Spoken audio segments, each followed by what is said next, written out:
Hello friends, today we are going to learn about dilution of drugs. These are common drugs which we use in ICU. जब हम इन्हें infusion pump में use करते हैं तो इनका कुछ डाइल्यूशन होता है. डाइल्यूशन मीन्स इनको कितना NS लेना है, कितना % हमें इसका ड्रग का डोज लेना है और उसको कैसे मिक्स करके हमने उसको कितने ml पर आवर पे चलाना है, ये हम डॉक्टर्स मतलब हमें प्रिस्क्राइब कर देते हैं और हम इसको यूज़ करते हैं. उतने ही ml पर आवर पे हम सेट कर देते हैं कि ये जो है इसकी इस डाइल्यूशन के अकॉर्डिंग जो है ये ड्रग इस रेट पर जाएगा. अब इनका डाइल्यूशन कैसे कैसे बनता है और कौन कौन से ड्रग्स जो हैं वो कॉमन यूज़ होते हैं और कौन कौन से ड्रग्स का कितना डाइल्यूशन जो हमने लेना है, NS कितना फिल करना है और NS फिल करना है या डेक्सट्रोज फिल करना है, कौन सी जो है हमें इलेक्ट्रोलाइट यूज़ करने हैं. ये एक 5 to 6 आइनोट्रॉप्स हैं जो इस टाइम मैं आपको दिखाऊंगी इसके अंदर. तो first drug is KCl.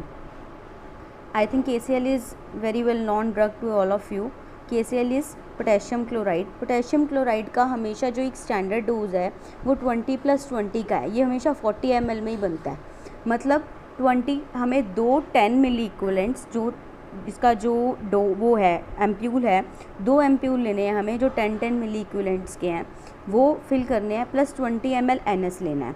20 ml हम NS लेंगे, 10 हम मिली इक्विवेलेंट के वो एम्प्यूल लेंगे, उनको डाइल्यूट करेंगे और फिर 40 ml NS के अकॉर्डिंग जो है ये हमारा इन्फ्यूजन पंप में KCl जो है रेडी है.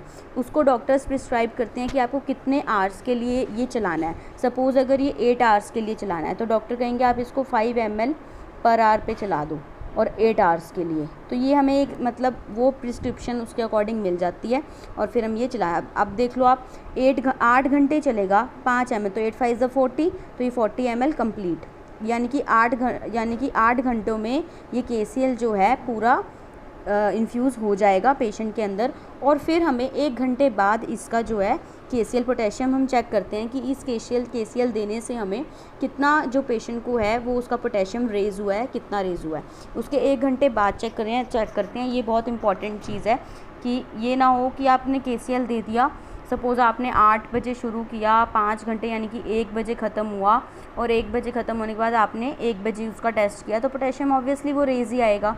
तो इसमें दो चीज़ें मेन देखनी है. एक तो 1 घंटे बाद चेक करना है आपने. दूसरा जिस लाइन के थ्रू KCl गया है, मान लो अगर कैनुला लगा हुआ है, कैनुला में क्लेव कनेक्टर लगाते हैं हम. अगर क्लेव कनेक्टर नहीं भी लगा हुआ, अगर डायरेक्टली कैनुला के पोर्ट के थ्रू जा रहा है तो हमने उस साइड से जो है वो सैंपल नहीं लेना. अगर राइट हैंड पे कैनुला लगा हुआ है तो राइट हैंड से सैंपल नहीं लेना. ये चीज़ बहुत इंपॉर्टेंट है, हमने लेफ़्ट हैंड से सैंपल लेना है. सेकंड आता है नॉरेड. ये नॉरेड भी बहुत कॉमन यूज़ होता है. नॉरेड किस लिए है? BP रेज़ करने के लिए होता है. नॉरेड के हम 2 टाइप से बना सकते हैं. एक तो मैंने यहाँ पर लिखा है ये 4 ml.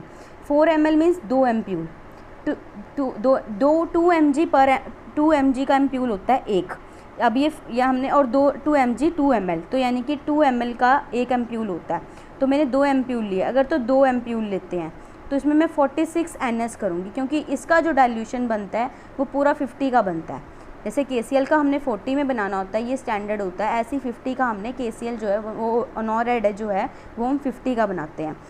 50 में क्या करना है कि अगर हमने मोस्टली डबल स्ट्रेंथ ही डॉक्टर्स प्रिस्क्राइब करते हैं. सिंगल स्ट्रेंथ मतलब सिंगल एम्प्यूल, डबल स्ट्रेंथ मतलब डबल एम्प्यूल यानी कि 2 एम्प्यूल. मोस्टली 2 एम्प्यूल ही यूज़ होते हैं, इसलिए मैंने 2 एम्प्यूल का एग्जांपल लिया. 2 एम्प्यूल हमने फिल करे, उसमें 4 ml लिया, प्लस 46 ml NS लिया और 50 ml का इन्फ्यूजन चला दिया. इसको हम डॉक्टर हमें लिख देते हैं इन्फ्यूजन पंप में हमें 3 ml पर आवर के अकॉर्डिंग चलाना है या 4 ml पर आवर के अकॉर्डिंग चलाना है, वो जो भी प्रिस्क्रिप्शन होगी.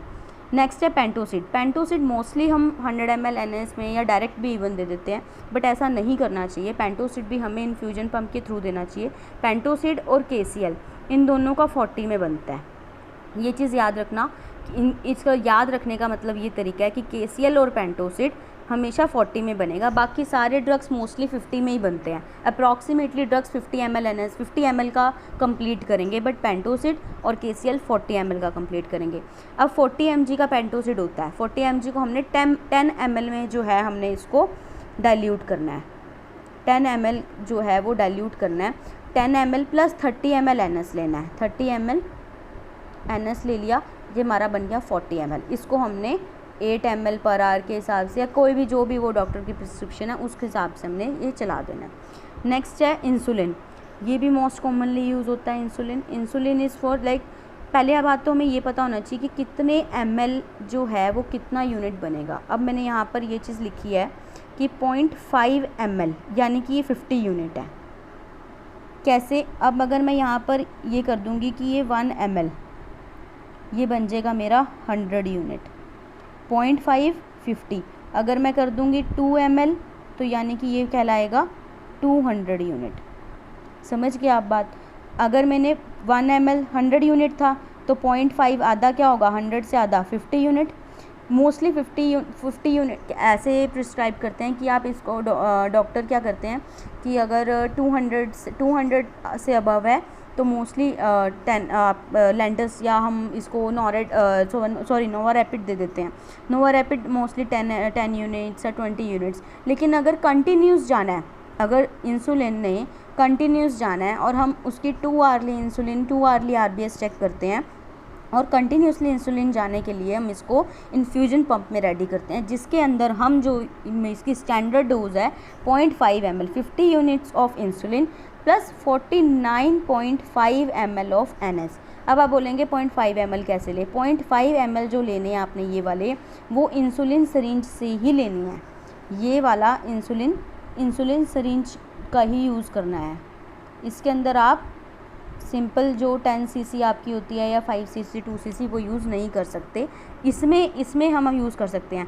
और एक और बात चीज़, इन सारे ड्रग्स में आपने जो है 50 cc की सिरिंज यूज़ करनी है, 50 ml, क्योंकि ऑब्वियसली सिरिंज पंप पे वही जो है सिरिंज टिकेगी।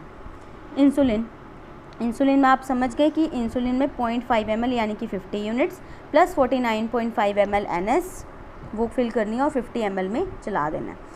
बाकी जो 2 ड्रग हैं अभी, ये 1 2 3 4 ड्रग का आपको कॉम्पोजिशन याद रखना है।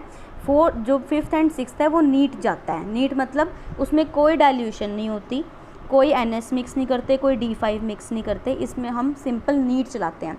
उसके ये दोनों ही सिडेटिव का काम करते हैं एक्चुअल में। तो अट्राक्वेरियम, अट्रा भी जिसे बोलते हैं, ये 10 mg पर ml के अकॉर्डिंग हमें जो इसका एम्प्यूल मिलता है।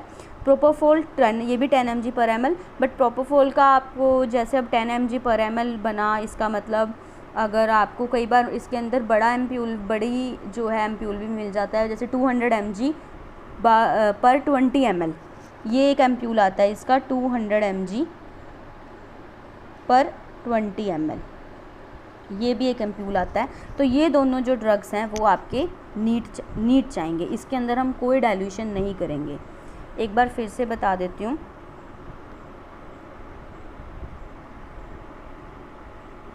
फर्स्ट KCL 40 ml में जाएगा, पेंटोसिड भी 40 ml में जाएगा। 20-20 की रेशो बनेगी, उसमें 10-30 की रेशो बनेगी। नॉरेड आपका 2 एम्प्यूल है, डबल स्ट्रेंथ है तो 4 ml, और सिंगल स्ट्रेंथ है तो 2 ml प्लस 46 ml NS, और यही अगर सिंगल स्ट्रेंथ होगा तो 2 ml प्लस 48 ml NS, तभी ये 50 बनेगा।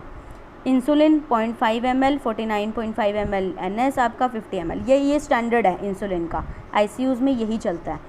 अट्रा और प्रोपोफोल दोनों नीट जाएंगे। अट्राक्वेरियम जो है स्केलेटल मसल रिलैक्सेंट है, प्रोपोफोल जो है वो सिडेटिव है। नेक्स्ट जो आपकी वीडियो होगी वो प्रोपोफोल के ऊपर मेन होगी, क्योंकि प्रोपोफोल के बहुत से साइड इफ़ेक्ट्स होते हैं। ये हम ड्यूरिंग और आफ्टर सर्जरी भी हम यूज़ करते हैं, बट हम किन पेशेंट्स पे यूज़ करते हैं और किन पे नहीं, this we will learn later on. Got it? I think आप समझ चुके होंगे। अब ये जो कॉमन ड्रग्स हैं, ये 6 कॉमन ड्रग्स, इसको रट लो, अच्छे से समझ लो और इसको एप्लीकेबल, इसको जो है प्रैक्टिकली अप्लाई करो कि ये आपको कभी भूले ना। Thank you.